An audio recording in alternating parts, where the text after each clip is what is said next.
YS Jagan clarity ఇచ్చారు. తాడేపల్లిగూడెం నియోజకవర్గ party క్యాడర్తో జరిగిన భేటీలో వచ్చే ఏడాది తన పాదయాత్ర ఉంటుందని చెప్పారు.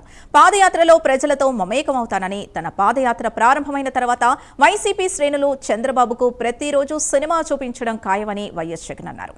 ఎప్పట్లాగే చంద్రబాబు తెచ్చిన ఎన్నికల మేనిఫెస్టో చెత్తబుట్టలోకి వెళ్లిపోయిందని, సూపర్ 6, సూపర్ 7 మోసాలుగా తేలిపోయాయని అన్నారు. ఇదే అంశానికి సంబంధించి పూర్తి డీటెయిల్స్ మా కరెస్పాండెంట్ రాజ్ కుమార్ అందిస్తారు. రాజ్ కుమార్, వచ్చే ఏడాది నుంచి మళ్లీ తన పాదయాత్ర ప్రారంభించబోతున్నట్లు జగన్ ప్రకటించారు. అలాగే ఒక కీలక వ్యాఖ్య కూడా చేశారు. ఇక ప్రతిరోజు చంద్రబాబుకు సినిమా చూపించడం ఖాయం అంటున్నారు. సో అసలు ఈ వ్యాఖ్యల్లో ప్రధాన ఉద్దేశం ఏంటి?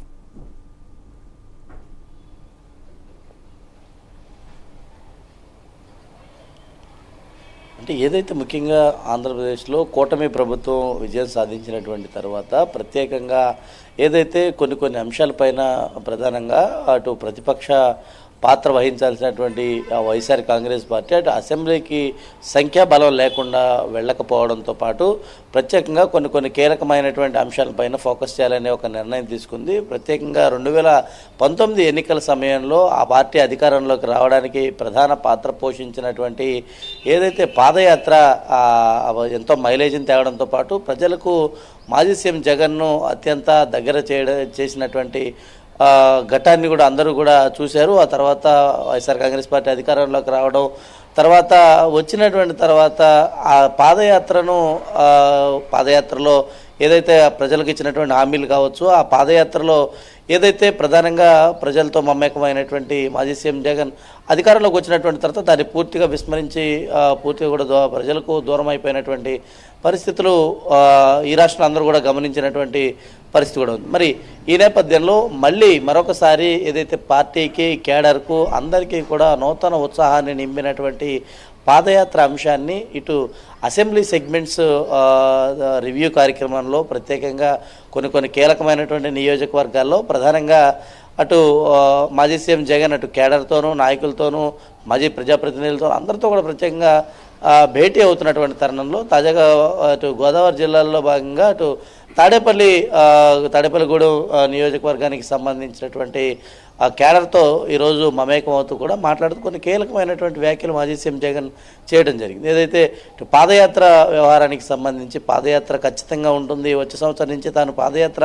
మళ్ళీ ప్రారంభిస్తాను, ప్రజా సమస్యలు తెలుసుకుంటూ ప్రజాక్షేత్రంలోకి త్వరలో వస్తారని ఒక ప్రకటన విడుదల చేసినటువంటి నేపథ్యంలో మరి ఈసారి పాదయాత్ర ఎలా ఉండబోతుంది? ఎందుకంటే గతంలో అభివృద్ధి సంక్షేమం కావాలి, ఖచ్చితంగా ఈ రాష్ట్రంలో ఒక మార్పును చూడాలని గతంలో జగన్కు ఆ ప్రజలందరూ కూడా నమ్మి ఓటు వేసినటువంటి నేపథ్యంలో 2019కి అధికారంలోకి వచ్చినటువంటి తర్వాత కొన్ని హామీలు నెరవేర్చడంలో ఆ పార్టీకి సంబంధించినటువంటి నాయకులు కేడర్ కావచ్చు ఇంకో కొన్ని ప్రశ్నలు ప్రజల నుంచి ఉత్పన్నం అవుతాయి. కాబట్టి మరి ఏదేమైనప్పటికీ కూడా ఇటు కూటమి ప్రభుత్వం తీసుకున్నటువంటి నిర్ణయాలను ఎండకట్టాలనేటువంటి ఒక విధానంతో ప్రజల్లోకి వెళ్ళాలని మాజీ సీఎం జగన్ నిర్ణయించుకున్నారు. ఖచ్చితంగా చంద్రబాబుకు కూటమి ప్రభుత్వానికి రోజుకు ఒక సినిమా చూపిస్తాను అంటూ కూడా ఆయన చేసినటువంటి వ్యాఖ్యలు మరి ఏ విధంగా ఇటు రాజకీయ వర్గాల్లో ఇటు చర్చనీయాంశం కానీ మరొక వివాదాస్పదంగా కూడా దారితీయబోతున్నాయి. ఎందుకంటే నిజంగా అధికారంలో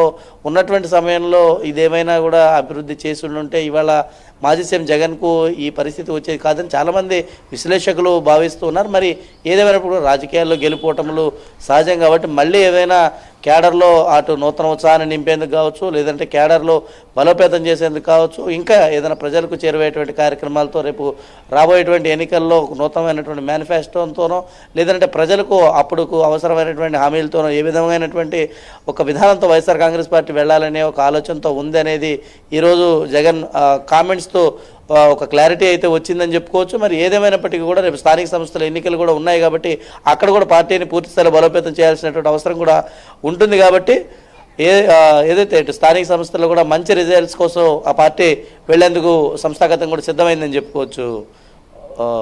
కానీ రాజ్ కుమార్, అంతకు ముందు చూస్తే జగన్ అధికారంలోకి రావడానికి అప్పుడు చేసిన పాదయాత్ర చాలా ప్రముఖ పాత్ర పోషిందని చెప్పుకోవాలి. సో కానీ ఇప్పుడు చూస్తే అమరావతి రాజధానిగా చట్టరూపం దాల్చింది, అభివృద్ధి దిశగా ముందుకెళ్తోంది. మరి ఇప్పుడు చేయబోయే పాదయాత్రని ప్రజలు ఎలా రిసీవ్ చేసుకునే ఛాన్స్ ఉంది?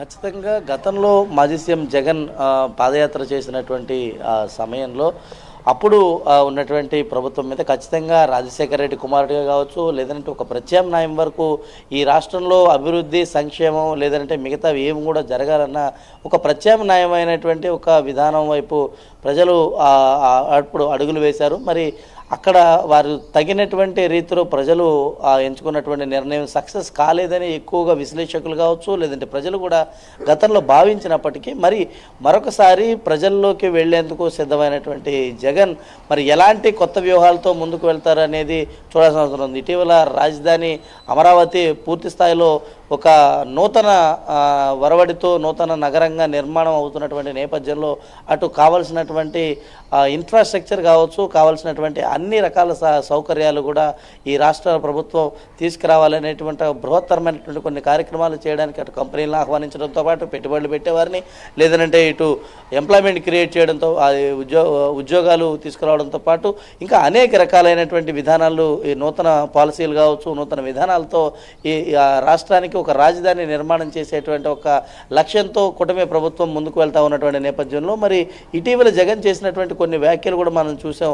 ఏదైతే చట్టంలో ఏదైతే చట్టాలు ఏ విధంగా అయితే చేయొచ్చో చట్టంలో సవరణలు కూడా అదే విధంగా ఉంటాయని జగన్ చేసినటువంటి వ్యాఖ్యలు మరొకసారి ఇటు అమరావతి రైతుల్లో కావచ్చు, లేదంటే రాజధాని కావాలనుకునే ఒక ప్రతి ఒక్కరిలో కూడా ఇది ఒక ఆలోచించదగ్గ విషయం. ఒకవైపేమో ఇటు తాము ఏ ప్రాంతానికి వ్యతిరేకం కాదు అని అంటూ, మరొక వైపు రాష్ట్రానికి రాజధాని ఎక్కడా కూడా లేదంటాం, మరొక వైపు ఈ మావిగన్ అంటే మచిలీపట్నం, విజయవాడ, గుంటూరు ఈ 3 ప్రాంతాలను హెడ్ క్వార్టర్గా చేసుకుని ఈ నగరాల మధ్యలోనే ఎందుకు రాజధాని కట్టకుండా ఎక్కడో ఒక దూరంగా తీసుకుని వెళ్ళి ఎందుకు నిర్మాణం చేయాల్సిన అవసరం ఎందుకు వచ్చింది అని జగన్ చేసినటువంటి వ్యాఖ్యలు ప్రజలు ఏకీభవిస్తారా? మరి ప్రజలు ఎవరితో ఉండబోతూ ఉన్నారు?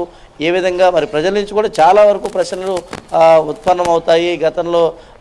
గతంలో జగన్ సీఎంగా పనిచేసినటువంటి సమయంలో నెరవేర్చినటువంటి హామీల వ్యవహారంలో ప్రజలు ప్రశ్నించేటువంటి అవకాశం ఉంది. ఇటు మరి ఇలా అనేక రకాలైనటువంటి కొన్ని కోణాల్లో కూడా ప్రజలు ఆలోచిస్తారు. కాబట్టి ఖచ్చితంగా ఈసారి జగన్ పాదయాత్ర అంత ఈజీగా అయితే మాత్రం సాగేటువంటి పరిస్థితి ఉండదు. ఖచ్చితంగా కూడా ప్రశ్నలు అయితే ఎదురవుతుంటే మరి ఏ విధంగా దాన్ని ప్రశ్నలన్నిటి కూడా సమాధానం ఇస్తూ ముందుకెళ్తారనేది కూడా చూడాల్సిన అవసరం ఉందని చెప్పుకోవచ్చు.